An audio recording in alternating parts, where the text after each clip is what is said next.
Salut à tous, ici Axus, on se retrouve donc pour un tuto Redstone. Donc il n'y a pas très longtemps j'ai vu une vidéo de LR6 avec son incinérateur.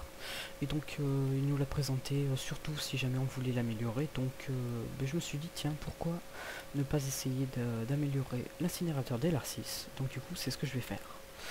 Alors voilà l'incinérateur d'LR6. Le principe est que quand on envoie un objet, on peut l'incinérer. Voilà. Ou bien le récupérer. Le système étant énormément compact, le principe est juste une torche située ici, qui quand elle est activée avec un bouton se désactive et active celle du dessus. Celle du dessus va faire briller juste la lampe et le fait qu'elle se désactive va désactiver ce trait en redstone. Vu que ce trait en redstone va se désactiver, le piston qui pousse ce bloc là que je suis en train de viser, et ben il va se retirer. Donc tout simplement quand on appuie sur le bouton, ça désactive le piston qui se situe en dessous de celui-là. Voilà, et donc du coup ça désactive ce piston et ça permet de cramer les objets. L'autre bouton utilise cette torche, ce qui fait que quand on appuie sur ce bouton, la torche s'allume, le trait aussi, et ça active ce piston, ce qui fait que l'objet envoyé se retrouve poussé par ce bloc et on peut le récupérer. Alors, le fait est que ce système est très compact, il n'y a pas plus compact. La seule question que je me demande c'est à quoi ça sert de faire un incinérateur, étant donné que l'on peut jeter nos objets n'importe où, ils disparaîtront au bout d'un moment et on peut les jeter encore mieux dans un truc de lave. Alors certes oui, il y a le risque que on tombe dedans, mais bon, si on n'est pas bête, et on risque pas de tomber dedans. En plus avec une trappe comme ça c'est parfait. Donc on peut jeter nos objets dedans, il n'y a pas de problème. Bon, je vais juste me débarrasser de ça, voilà. Après, donc moi j'ai souhaité justement améliorer ce système là, de façon à pouvoir récupérer les objets que l'on jette. Donc par contre c'est pas du tout compact, mais alors quand je dis pas du tout, c'est, vous voyez, ça prend énormément de place, il y a moyen de plus le compacter, mais vu que je suis en mode monde plat, et ben je ne peux pas le compacter plus que ça, parce que j'ai pas assez de profondeur.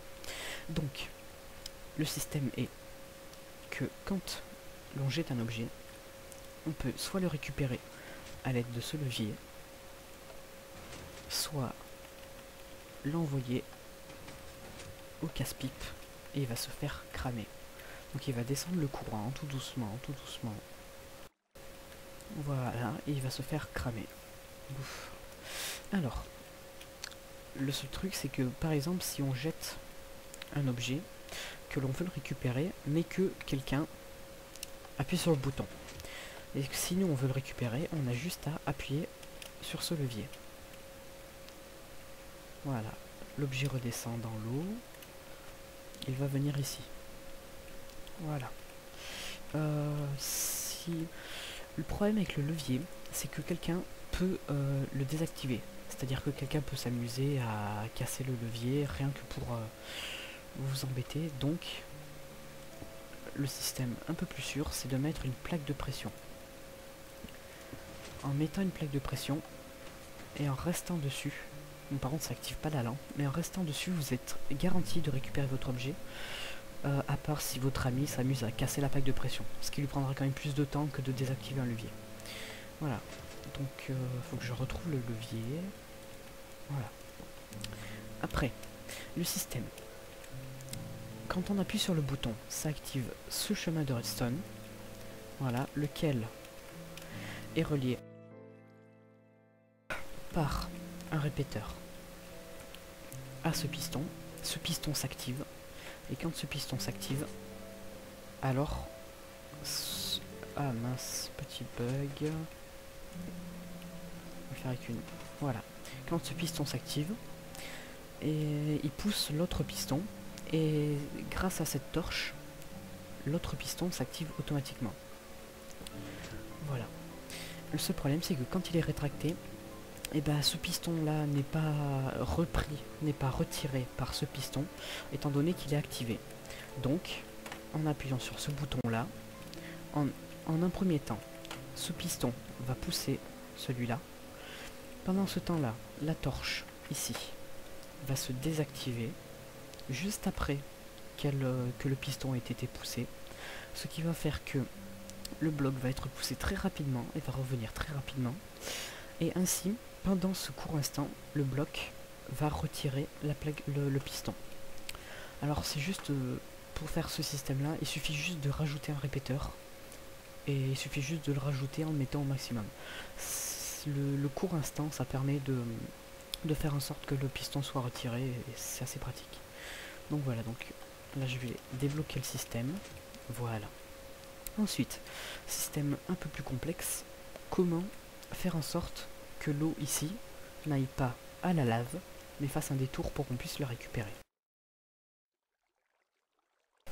Alors, c'est un tout petit peu plus compliqué, tout simplement. Ici, le système est alimenté, il faut qu'il soit alimenté en permanence pour que le bloc ici bouche l'entrée pour que l'eau ne passe pas. Donc tout simplement, ici, en dessous, il y a une torche. Voilà, il y a une torche qui alimente en permanence ce bloc et qui alimente en permanence celui-là par la même occasion. D'ailleurs, là j'ai mis une sorte d'inverseur, je sais même pas pourquoi je l'ai mis, parce qu'en fait il ne sert absolument à rien. J'en ai mis un de trop en fait. Voilà, donc en fait j'ai juste à faire ça. Tac, tac, tac. Voilà, et en théorie, lorsque ceci est activé, voilà, là j'avais mis un petit inverseur de trop.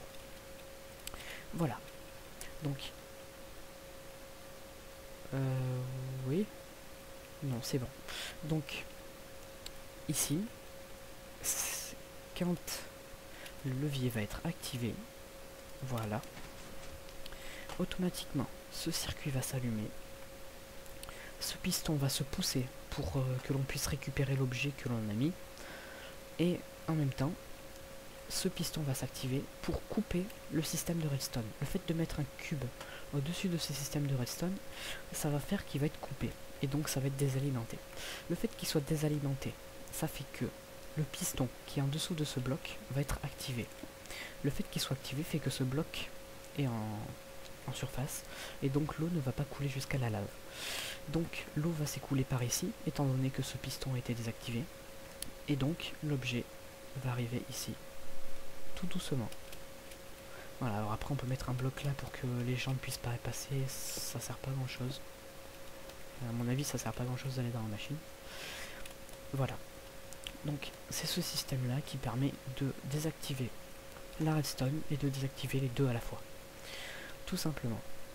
Donc après, du coup ce levier il fait double effet. À la fois on peut récupérer notre objet qui est ici rien qu'en faisant ça, et à la fois on peut le récupérer par là. Tout simplement. Alors après, comme je vous le disais au début, je vois pas du tout l'intérêt de faire un système compliqué comme ça quand on peut faire ça. Voilà. Après, ben voilà, ça permet de récupérer les objets. Si on a envie de récupérer un objet, ben, on a juste à faire comme ça. Voilà. Ou bien si on a envie de récupérer un objet qui est déjà tombé dans l'eau, voilà, on a juste à attendre, normalement c'est 2 secondes. Voilà, et là on active le système. Et puis là le levier... Ah bon, j'ai attendu une fraction de seconde trop tard. Bon, on peut aussi, voilà, on peut faire en sorte que l'eau aille beaucoup plus loin. On peut reculer ce piston de 2 blocs pour avoir plus le temps, mais à ce moment-là, ça prend vraiment du temps à ce que l'objet revienne. Et bon, c'est faisable, mais ça serait encore moins compact. Voilà, donc c'est un petit tuto à la con qui sert pas grand-chose. Voilà, donc ça sert pas vraiment à grand-chose, étant donné que le système le plus facile, c'est de jeter ces objets ici, et puis voilà, tout simplement. Donc c'est un petit tuto redstone pour montrer qu'on peut prendre un système très simple d'incinérateur et l'améliorer en y faisant pas mal de retouches qui permettent qu'il y ait une triple fonction, incinérer, récupérer directement et récupérer par un système après qu'on l'ait envoyé à l'incinération. Donc voilà, c'était un petit tuto par Exus sur le crâne pratique. Au revoir et à bientôt pour un nouveau tuto Redstone.